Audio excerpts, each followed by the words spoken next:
আসসালামু আলাইকুম, স্বাগতম ইনসাইড টিভি সংবাদে। আমি মোহাম্মদ কিবরিয়া আজকের সব আন্তর্জাতিক খবর নিয়ে হাজির হয়েছি। শুরুতেই জানিয়ে দিব সংবাদ শিরোনাম, তারপর বিস্তারিত। ইরান ঘিরে সংঘাতের ছায়া, নিষেধাজ্ঞা ও হুঁশিয়ারি ছাপিয়ে যুদ্ধের প্রস্তুতি। গাজায় যুদ্ধবিরতি লঙ্ঘন করে আবারও ইসরায়েলের হামলা। ইরানে মার্কিন হামলায় সরাসরি যুক্ত হবে না ব্রিটেন। রাশিয়াকে পশ্চিম সম্মান করলে ইউক্রেনের পর আর কোনো যুদ্ধ হবে না পুতিন। ইরানে ৮০০ ফাঁসি স্থগিত, দাবি যুক্তরাষ্ট্রের। আসসালামু আলাইকুম, স্বাগতম জানাচ্ছি ইনসাইড টিভি সংবাদে। আমি মোহাম্মদ কিবরিয়া। এতক্ষণ শুনছিলেন সংবাদ শিরোনাম, এবার বিস্তারিত। এই বিষয়ে আপনার মতামত কমেন্টে জানান এবং যুদ্ধের সব আপডেট আগে পেতে চ্যানেলটি সাবস্ক্রাইব করে যাবেন। ইরান ঘিরে বর্তমানে যে উত্তেজনার পারদ চড়ছে তা বিশ্ব রাজনীতিতে এক গভীর সংকটের ইঙ্গিত দিচ্ছে, যেখানে নিষেধাজ্ঞার বেড়াজাল আর পাল্টাপাল্টি হুঁশিয়ারি ছাপিয়ে এখন পুরোদমে যুদ্ধের প্রস্তুতির খবরই যেন মুখ্য হয়ে উঠেছে। আন্তর্জাতিক গণমাধ্যমগুলোর দিকে তাকালে দেখা যায় তেহরান এবং পশ্চিমী বিশ্বের মধ্যকার এই স্নায়ুযুদ্ধ আর কেবল কথার লড়াইয়ে সীমাবদ্ধ নেই, বরং তা এখন সামরিক মহড়া এবং কৌশলগত অবস্থানের দিকে মোড় নিচ্ছে, যা মধ্যপ্রাচ্যের আকাশকে আরও মেঘাচ্ছন্ন করে তুলছে। একদিকে যুক্তরাষ্ট্র ও তার মিত্ররা ইরানের উপর নতুন করে কঠোর অর্থনৈতিক নিষেধাজ্ঞা আরোপের মাধ্যমে তাদের পরমাণু কর্মসূচি এবং আঞ্চলিক প্রভাবকে সংকুচিত করার চেষ্টা করছে, অন্যদিকে ইরানও পরিষ্কার ভাষায় জানিয়ে দিয়েছে যে তারা যে কোনো আগ্রাসনের দাঁতভাঙা জবাব দিতে মানসিকভাবে এবং সামরিকভাবে প্রস্তুত। বিশ্লেষকরা মনে করছেন, এই পরিস্থিতি যদি এখনই নিয়ন্ত্রণে না আনা যায় তবে তা কেবল ওই অঞ্চলের মধ্যেই সীমাবদ্ধ থাকবে না, বরং এর প্রভাব পড়বে বিশ্ব জ্বালানি বাজার থেকে শুরু করে সাধারণ মানুষের দৈনন্দিন জীবনেও।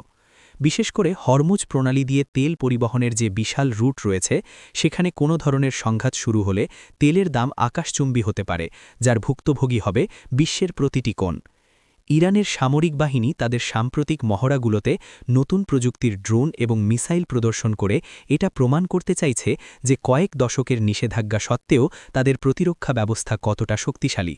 তবে সাধারণ মানুষের মনে প্রশ্ন জাগছে, এই যে যুদ্ধের দামামা বাজছে, এর শেষ কোথায়? কূটনৈতিক পথ কি একেবারেই বন্ধ হয়ে গেছে, নাকি পর্দার আড়ালে এখনও আলোচনার কোনো সুযোগ বাকি আছে? আপনারা যারা নিয়মিত আমাদের খবর দেখেন তারা নিশ্চয়ই লক্ষ্য করেছেন যে গত কয়েক মাসে এই উত্তেজনা কিভাবে ধাপে ধাপে বেড়েছে। অনেকে মনে করেন বড় শক্তিগুলোর এই রেষারেষিতে সবচাইতে বেশি ক্ষতিগ্রস্ত হয় সাধারণ নাগরিকরা, যারা শান্তি চায় কিন্তু পরিস্থিতির শিকার হয়ে পড়ে। বর্তমান প্রেক্ষাপটে দাঁড়িয়ে এটা বলা মুশকিল যে আগামী দিনগুলোতে ঠিক কী ঘটতে যাচ্ছে, তবে এটা নিশ্চিত যে যুদ্ধের প্রস্তুতি এবং চরম উত্তেজনার এই খবরগুলো বিশ্ববাসীর ঘুম হারাম করার জন্য যথেষ্ট। আপনাদের কি মনে হয়, এই সংঘাত কি এড়ানো সম্ভব? কমেন্ট বক্সে আপনাদের মতামত জানাতে ভুলবেন না, কারণ আমরা বিশ্বাস করি জনমতই বিশ্ব রাজনীতির মোড় ঘুরিয়ে দিতে পারে। গাজায় যুদ্ধবিরতির যে ক্ষীণ আশা জেগেছিল তা আবারও ধূলিসাৎ হয়ে গেছে ইসরায়েলের নতুন করে হামলার মধ্য দিয়ে, যা আন্তর্জাতিক সম্প্রদায়ের সমস্ত প্রচেষ্টাকে প্রশ্নবিদ্ধ করে তুলেছে এবং প্রমাণ করেছে যে শান্তি প্রক্রিয়াটি কতটা ভঙ্গুর। যুদ্ধবিরতি লঙ্ঘনের এই ঘটনাটি এমন এক সময় ঘটল যখন গাজার লাখ লাখ মানুষ একটু স্বস্তির নিঃশ্বাস ফেলার চেষ্টা করছিল, ত্রাণবাহী ট্রাকগুলোর দিকে তাকিয়েছিল বাঁচার আশায়, কিন্তু আচমকা বিমান হামলা এবং গোলাবর্ষণ সেই আশাকে আবারও মৃত্যু আর হাহাকারে পরিণত করেছে। প্রত্যক্ষদর্শীদের মতে ভোরের আলো ফোটার আগেই বিকট শব্দে কেঁপে ওঠে একাধিক এলাকা, আর মুহূর্তের মধ্যেই ধসে পড়ে একের পর এক ভবন, যার নিচে চাপা পড়ে আছে অসংখ্য মানুষের স্বপ্ন আর স্মৃতি। আন্তর্জাতিক সংস্থাগুলো এবং মানবাধিকার সংগঠনগুলো বারবার সতর্ক করে আসছিল যে টেকসই রাজনৈতিক সমাধান ছাড়া কেবল সাময়িক যুদ্ধবিরতি দিয়ে এই রক্তপাত বন্ধ করা সম্ভব নয়, আর তাদের সেই আশঙ্কাই যেন সত্য হল।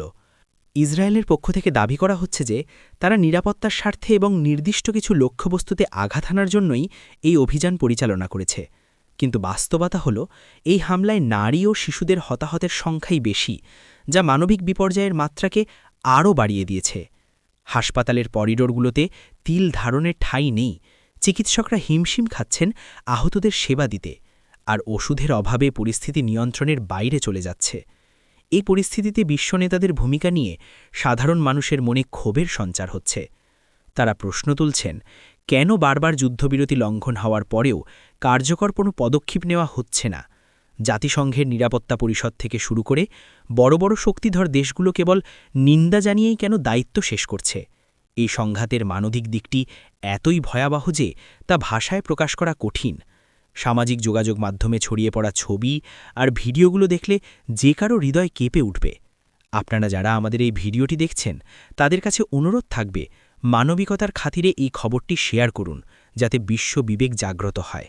গাজার এই পরিস্থিতি কেবল একটি নির্দিষ্ট ভূখণ্ডের সমস্যা নয়, এটি বিশ্ব মানবতার পরাজয়।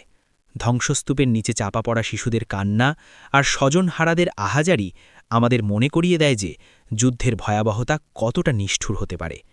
আগামী দিনগুলোতে পরিস্থিতি কোন দিকে যায় তা দেখার জন্য আমাদের অপেক্ষা করতে হবে। তবে বর্তমান বাস্তবতা হল, গাজার আকাশ আবারও বারুদের গন্ধে ভারী হয়ে উঠেছে। ইরানে যদি শেষ পর্যন্ত যুক্তরাষ্ট্র কোনো ধরনের সামরিক হামলা চালানোর সিদ্ধান্ত নেয়, তবে সেই হামলায় সরাসরি যুক্ত হবে না ব্রিটেন। এমনটাই ইঙ্গিত পাওয়া গেছে লন্ডনের কূটনৈতিক এবং প্রতিরক্ষা সূত্র থেকে, যা পশ্চিমা জোটের ঐক্যের মধ্যে এক ভিন্ন মাত্রার কৌশলের বার্তা দিচ্ছে। ব্রিটেনের এই সিদ্ধান্তটি অত্যন্ত তাৎপর্যপূর্ণ, কারণ ঐতিহাসিকভাবে আমরা দেখেছি যে মধ্যপ্রাচ্য বা বিশ্বের অন্য যে কোনো প্রান্তে যুক্তরাষ্ট্রের সামরিক অভিযানে ব্রিটেন সবসময়ই তাদের সবচেয়ে ঘনিষ্ঠ মিত্র হিসাবে কাঁধে কাঁধ মিলিয়ে কাজ করেছে। কিন্তু এবারের পরিস্থিতি ভিন্ন। যুক্তরাজ্যের অভ্যন্তরীণ রাজনীতি, অর্থনৈতিক চ্যালেঞ্জ এবং ইরাক ও আফগানিস্তান যুদ্ধের দীর্ঘমেয়াদী ক্লান্তির কারণে ব্রিটিশ সরকার সরাসরি কোনো নতুন যুদ্ধে জড়াতে চাইছে না। বিশ্লেষকরা মনে করছেন, ব্রিটেন সরাসরি হামলায় অংশ না নিলেও তারা গোয়েন্দা তথ্য আদান-প্রদান, লজিস্টিক সাপোর্ট বা কূটনৈতিক সমর্থন দিয়ে যুক্তরাষ্ট্রকে সহায়তা করতে পারে। কিন্তু রণাঙ্গনে তাদের যুদ্ধবিমান বা সৈন্যদের উপস্থিতি থাকার সম্ভাবনা খুবই কম। এই সিদ্ধান্তের পেছনে আরেকটি বড় কারণ হতে পারে ইরানের সাথে ব্রিটেনের নিজস্ব কূটনৈতিক সমীকরণ এবং ইউরোপীয় ইউনিয়নের সাথে ইরানের পরমাণু চুক্তির ভবিষ্যৎ। ব্রিটেন হয়তো চাইছে আলোচনার দরজাটা পুরোপুরি বন্ধ না করে একটি মধ্যস্থতাকারীর ভূমিকা বজায় রাখতে, যাতে পরিস্থিতি নিয়ন্ত্রণের বাইরে চলে গেলে তারা ড্যামেজ কন্ট্রোলের কাজ করতে পারে। তাছাড়া ব্রিটিশ জনগণের মধ্যেও নতুন করে কোনো যুদ্ধের পক্ষে জনমত নেই, বরং তারা চাইছে সরকার যেন দেশের অভ্যন্তরীণ সমস্যা এবং অর্থনীতির দিকেই বেশি নজর দেয়। পলিটিক্যাল অ্যানালিস্টরা বলছেন, ব্রিটেনের এই না বলার মানে এই নয় যে তারা যুক্তরাষ্ট্রের সঙ্গ ত্যাগ করছে, বরং এটি একটি সুচিন্তিত কৌশল, যার মাধ্যমে তারা নিজেদের ঝুঁকি কমিয়ে রেখেও মিত্রতার ভারসাম্য বজায় রাখতে চাইছে। অনেকেই ভাবছেন, ব্রিটেনের এই পিছু হটা কি যুক্তরাষ্ট্রের পরিকল্পনায় কোনো প্রভাব ফেলবে, নাকি আমেরিকা একাই এই পথে এগিয়ে যাবে? এই প্রশ্নগুলোর উত্তর সময়ই দেবে। তবে এটা পরিষ্কার যে মধ্যপ্রাচ্যের এই জটিল দাবার বোর্ডে প্রতিটি দেশ এখন খুব সাবধানে তাদের ঘুঁটি চালছে। আপনারা যারা জিওপলিটিক্স নিয়ে আগ্রহী, তারা নিশ্চয়ই বুঝতে পারছেন যে আন্তর্জাতিক সম্পর্ক কতটা জটিল হতে পারে। রাশিয়া এবং ইউক্রেনের মধ্যে চলমান দীর্ঘস্থায়ী সংঘাতের অবসান ঘটানো সম্ভব যদি পশ্চিমা বিশ্ব রাশিয়াকে যথাযথ সম্মান প্রদর্শন করে এবং তাদের নিরাপত্তা উদ্বেগের বিষয়গুলোকে গুরুত্বের সাথে নেয়। এমনটাই দাবি করেছেন রুশ প্রেসিডেন্ট ভ্লাদিমির পুতিন, যা যুদ্ধের ভবিষ্যৎ গতিপথ নিয়ে নতুন করে বিতর্কের জন্ম দিয়েছে। পুতিনের এই বক্তব্যটি এমন এক সময় এলো যখন যুদ্ধের ক্ষয়ক্ষতির পরিমাণ পাহাড়সম এবং দুই পক্ষই ক্লান্তির ছাপ বহন করছে, কিন্তু তবুও কেউ পিছু হটতে নারাজ।